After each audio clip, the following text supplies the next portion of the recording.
শিক্ষকদের চিন্তামুক্ত করতে ভাবনা। 2012 সালে টেট পাশের শংসাপত্র দেবে পর্ষদ। 2012 সালে নিয়োগ হওয়া প্রাথমিক শিক্ষকদের টেট সার্টিফিকেট দেওয়া হয়নি। তখন অবশ্য সার্টিফিকেট দেওয়ার নিয়ম ছিল না, মেধা তালিকার ভিত্তিতে নিয়োগ করা হতো। এদিকে সুপ্রিম কোর্টের নির্দেশে বলা হয়েছে সব প্রাথমিক শিক্ষকের টেট দিতে হবে। 2012 সালের যারা টেট দিয়ে শিক্ষকতা করছেন, টেট সার্টিফিকেট না থাকায় সুপ্রিম কোর্টের নির্দেশে দুশ্চিন্তার মধ্যে পড়েছেন শিক্ষকেরা। তবে শিক্ষকদের দুশ্চিন্তা কাটাতে যথাযথ ব্যবস্থা নিতে চলেছে প্রাথমিক শিক্ষা পর্ষদ। 2012 সালে যারা টেট দিয়েছেন তাদের সার্টিফিকেট দেওয়ার কথা ভাবছে পর্ষদ। প্রাথমিক টেট পাস সার্টিফিকেট দেওয়ার বিষয়টি পর্ষদ সিদ্ধান্ত নেয়। 2014 সাল থেকে টেট সার্টিফিকেট দেওয়া শুরু করে প্রাথমিক শিক্ষা পর্ষদ।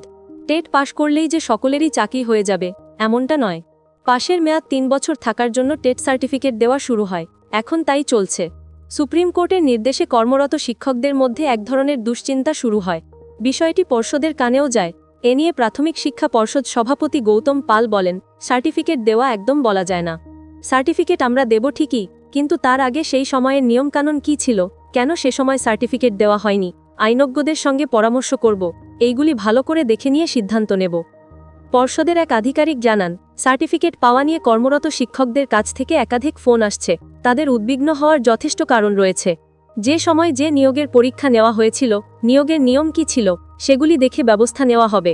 উল্লেখ্য, দেশজুড়ে শিক্ষার অধিকার আইন কার্যকর হওয়ার পর প্রাথমিকে টেট বাধ্যতামূলক হয়েছে। সরকার ঘোষিত ও সাহায্যপ্রাপ্ত প্রাথমিক স্কুলে শিক্ষক নিয়োগের জন্য প্রথমে টেট নেওয়া হয়।